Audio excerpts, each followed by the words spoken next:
of natural habitat. And to my great relief, women are simply refusing to tolerate the abuse of our planet in the name of mining corporations, economic development, or national security. One of our advisors in Guinea said to me, "In a war, Kavita, it is not just women who are raped. Our mother, the earth, she is raped as well." Women in indigenous communities from Nigeria to Bolivia and now in the Congo are challenging major oil producers like Shell and ExxonMobil and mining companies. Small fisherwomen groups in Sri Lanka and Tamil Nadu are raising awareness about the dangers of overfishing created by mass reliance on commercial trawling fleets and trawlers. And women's groups are increasing their mobilization on issues of natural resources, sustainable non-monoculture, and non-cash crop agriculture.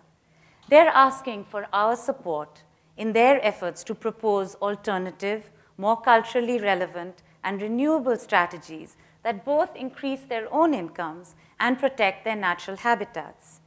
Even the large environmental groups, from Greenpeace to the World Wildlife Fund, recognize that women are key to reimagining and resetting our world's economic architecture to be more aligned with any notion of genuine long-term human security. I remember very vividly a few years ago walking up a mountain in Nepal. I was fairly well-dressed with my hiking boots, and it was embarrassing to be passed, any of you who've been hiking in Nepal know this, by a woman with a 20-kilo sack of rice on the back of her head, a baby on one hip, and wearing flip-flops. What she turned and said to me, though, the project that I was going to visit was a group of women in her village. And I said, well, why did you decide to surround the trees in this small patch at the top of your mountain? What gave you the courage? There was a big logging company that had basically been sold the rights by corrupt forest officials. And she looked at me and she said, "Do you see this path that I'm walking with my 20 kilos of rice and my 2 children? When we don't have trees that hold our hillsides together, every monsoon, these paths are washed away. And we women have to re-walk the paths. We have to reinforce the sides of the mountains that are falling down, and all the rivers and streams get silted up and covered with water.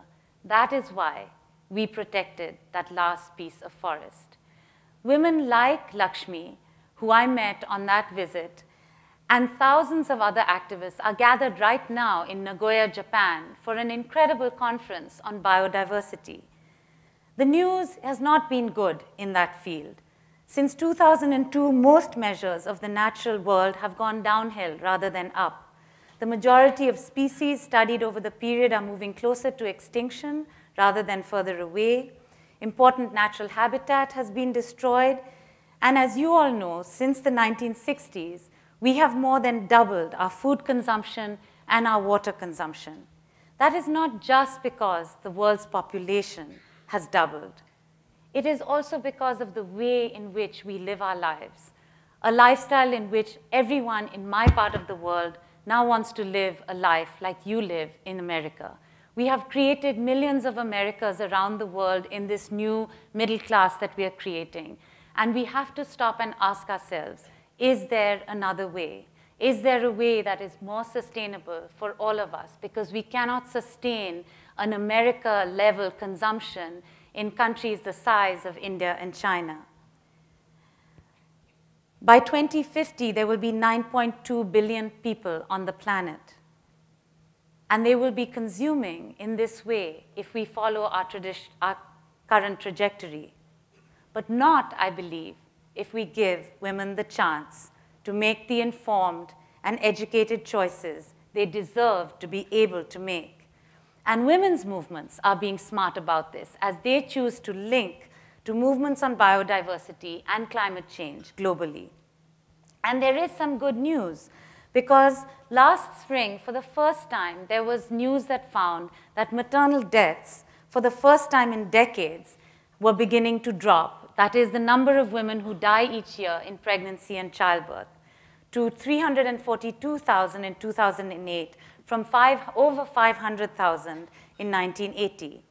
Some of the reasons for this improvement: lower pregnancy rates in countries, higher incomes, more education for women, and the increasing availability of skilled attendants. Improvements in large countries like India and China, of course, accounted for a significant amount of this. These numbers do show us that investments in women's health, education, income, and access to reproductive rights and justice make a difference. And thanks to friends like Cheryl Wu Dunn and Nicholas Kristof, who wrote Half the Sky, the bestseller on women's rights, there is a growing willingness and interest to consider making those investments, at least overseas. Yet, even as investing in women becomes the hot new topic of the year, I will remind you that while everyone wants to talk about educating cute little 12-year-olds, people are remarkably reluctant when you remind them that those 12-year-olds also need information about their sexuality, as the young woman who stood up here a little while ago reminded us, about their bodies, about the changes that are happening to their bodies, and the messier issues like a fundamental shift in power relations at the home, in societies, and yes, at government levels. At the same time, I want to remind us that the challenges exist right here in this so-called developed world. There is a third world alive and well in this country. The same truths hold here. Women and children make up 70% of who's poor in the United States. They are the ones we routinely ignore. They are the ones we leave out of healthcare. They are the ones we fail to invest in. If we did, we might be surprised at the good things it would do, not just to our families and our communities, but for our lagging economy as well. For women are not just reproducers. They are producers and economic engines of change. Indeed, numerous studies,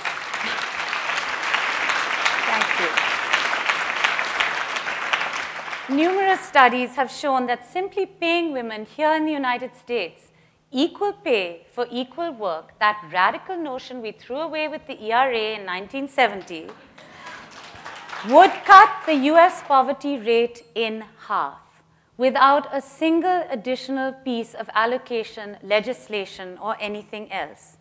So what can we, who are privileged to be here in the United States, and not in Nepal, and not in Uzbekistan, and not in Afghanistan, what can we do to make sure that what's good for the world is good for the planet, is good for the United States, and yes, maybe even good enough for Texas? I'd like to end by suggesting 5 things. 1, challenge the climate of fear and silence. Thank you so much for showing us how to do that. We needed someone in her 80s to remind us how to speak out.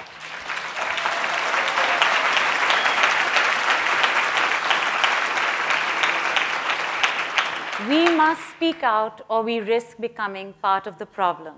It took pioneers like Marie Stopes decades to make birth control available.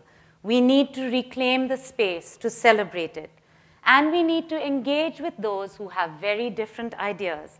A recent conference in Princeton brought together people who are violently and vehemently against abortion with those who believe deeply that it must be part of a comprehensive set of strategies.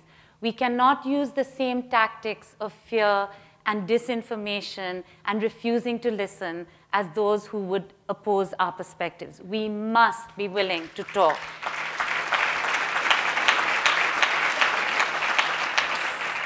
Second, participate and make our voice heard in the political system. I am so amazed and awed that Austin has 10 days to vote.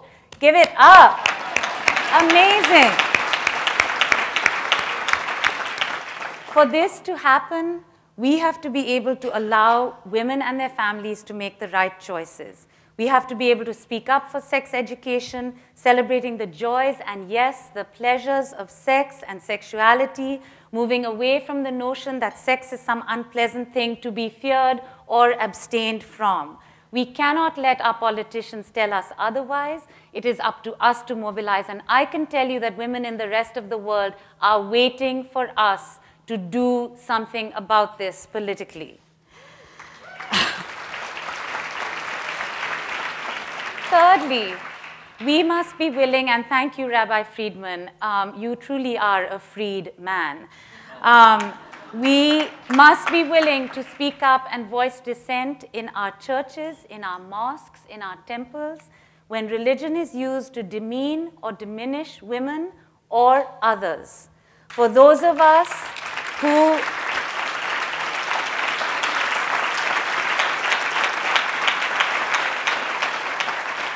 it is so easy right now to talk about those poor Muslim women. But for those of us who see harm and pain inflicted on women in the name of religion across the world, it is frightening to see the growth of literalism and the belief in the Bible right here in the United States. We cannot hope to move forward the rights of women living under Muslim laws or Hindu laws or any other kind of laws when the basic space accorded to women that was created by the separation of church and state that so many countries do not yet have is shrinking in the very part of the world that claims to be a leader in the global human rights agenda.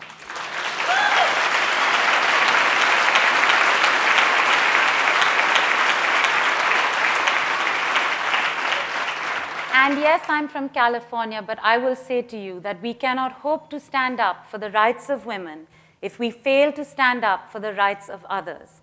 If we are not able to allow gays, lesbian, and transgender people to live free of fear and injustice,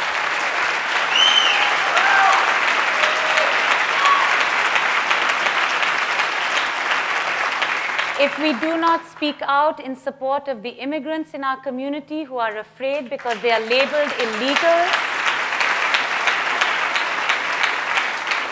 then it is no point going to church and it is no point tithing because Lord doesn't like ugly. Fourth, it is incumbent on us to broaden our movement.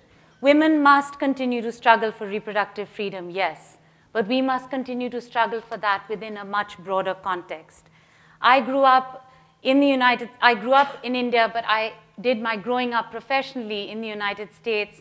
And I have walked in too many public housing communities in Chicago where black women will say to me, yes, but why are they all obsessed with the right to abortion? Why can't I also have the right to raise children and bear children that are healthy and well?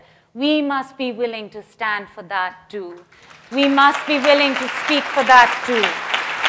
The choice to bear and raise healthy children, to have access to good education and jobs, only when we can do that and when we can demand that our government invests in human capital and not in wars and weapons, can we hope that this movement will bring more people to it.